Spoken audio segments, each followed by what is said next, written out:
Это актуальное интервью на Якутия-24. С сегодняшнего дня в Якутске начинаются мероприятия 8-го съезда муниципальных образований республики.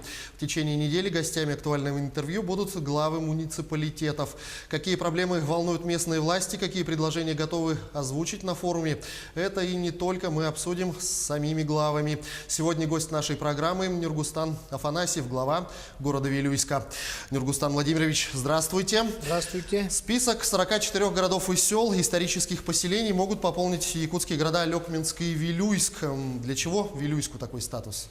Так, город Вилюйск в этом году отмечает 385-летие, юбилей, поэтому вот мы, горожане и администрация города, стараемся именно сохранить памятники, в которых до сих пор проживают люди, есть магазины, дома, здания конца 19 века, начала 20 века. Регионального значения у нас памятников сейчас 13, муниципального значения 23. Поэтому мы должны сохранить для будущего поколения. Есть старый город, который сейчас нуждается в капитальном ремонте, значит, уходе специально. И вот сейчас мы активно с прошлого года работаем с Департаментом охраны культурного наследия, с Николаем Афанасьевичем Макаровым.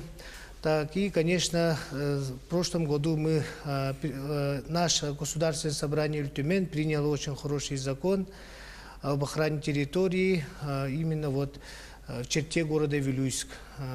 Наш Антонина Афанасьевна под руководством и, конечно, под руководством, активным участием департамента и депутата Государственного собрания Иннокентия Юрьевича. А как придание статуса исторического поселения скажется на его развитии? Так, значит, мы в прошлом году участвовали в федеральном конкурсе «Исторические малые города» по программе «Комфортная среда», и где вот у поселений, у малых городов, которые имеют статус исторический, у них больше, как бы сказать, больше шансов попасть именно вот в число победителей. Но мы в прошлом году прошли финал этого конкурса в городе Москве. И хочется вот сказать, что вот именно какой-то статус, все главы, кажется, Центральной России боятся попасть наоборот в историческое поселение, потому что очень много обременений, очень много там загвоздок и при строительстве там требований. И поэтому мы, наоборот, хотим попасть именно в статус, принять статус именно федерального значения, федеральное историческое поселение. Чтобы наш город знали, чтобы в будущем, я думаю, будут именно уделяться большое внимание, потому что как вот такие города, как город Вилюйск, город Якутск, город Колыма, Среднеколымск, Верхоянск и Лёкма, они являются стратегическими городами, которые именно вот были форпостами открытия Сибири и Дальнего Востока. И мы должны вот эти, значит, деревянные здания, вот уникальность этого сохранять для будущее поколение и, конечно, для мирового сообщества. Имеет очень большое значение. В любом случае, какие-то работы, которые будут проводиться по сохранению памятников исторических, значимых, подразумевают какие-то финансовые вложения.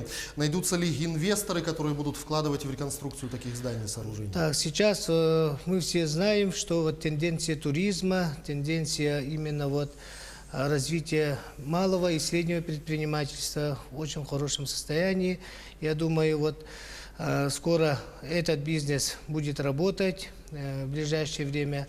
Даже наши сейчас вот есть летом с разных улусов, с разных районов, ближайших регионов приезжают к нам смотреть, именно вот, как бы сказать, работать с нами вот именно вот зная, что этот город имеет какое-то значение.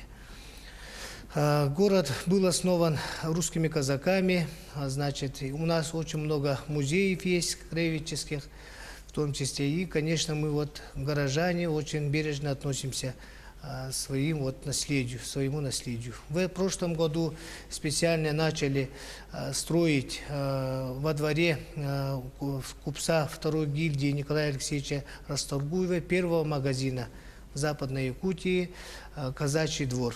И в скором времени у нас будет очень хороший двор, где можно будет увидеть именно вот быт, этнографию, именно вот культуру местных казаков, местных якутов и эвенков.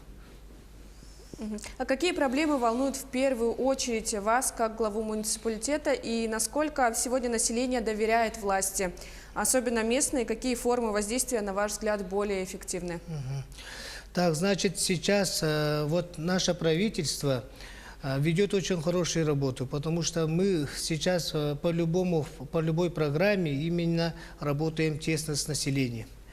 Именно обсуждение, вопрос обсуждения, форумов, открытых разговоров. Вот все программы, например, есть программа в Министерстве финансов, программа поддержки местных инициатив, где обязательно должно участвовать население.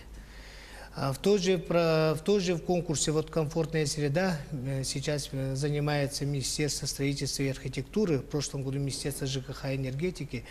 Вот там тоже обязательно требуется участие населения. Там фотоотчеты, видеозаписи, там протоколы, все это обязательно требуется в этих мероприятиях. И доверие населения с каждым годом увеличивается, я надеюсь, потому что сейчас приходят люди новой информации, новые главы, которые вот молодые, которые вот у них свои видения, они более энергичны, они гибкие, вот, значит, и мобильные, конечно. Поэтому вот мы именно со временем, молодые главы, вот, активно работаем с населением. Потому что население сейчас знает законы, свои обязанности, права, и могут запросто, если вы будете просто сидеть в кабинете, могут запросто сказать, что надо поменять профессию. Поэтому мы стараемся, чтобы население и депутаты народные, они с нами тесно работали. Ну а что касается съезда, который открывается сегодня, с какими конкретными предложениями вы на него приехали и каких решений вы ждете по итогам работы на этом съезде? Ну, у нас ежегодно проводятся съезды с участием нашего главы Республики Саха-Якутия и, конечно, членами правительства. Мы готовим, значит, самые актуальные вопросы, которые вот сейчас стоят у нас вот первыми вопросами. Актуальными вопросами можно считать, например, вот проектирование социально-экономического развития нашего поселения, значит, работа с населением, контрольная работа, значит. Дальше есть вопросы, которые вот коммунального хозяйства, благоустройства территорий, так, участие вот именно в программе федеральных конкурсов, вот, что вот именно придает нам, вот, как бы сказать, ну, стимул, мотивацию. Чем больше вопросов, чем мы, вот, как бы сказать, усиленно работаем над именно вот устранением этих вопросов и так далее. Вот еще, ну, не хочется вот сказать, у нас вот есть село Сосновка, например, она находится по федеральной дороге 15 километров от города Вилюйска. И вот сейчас вот статус непонятный.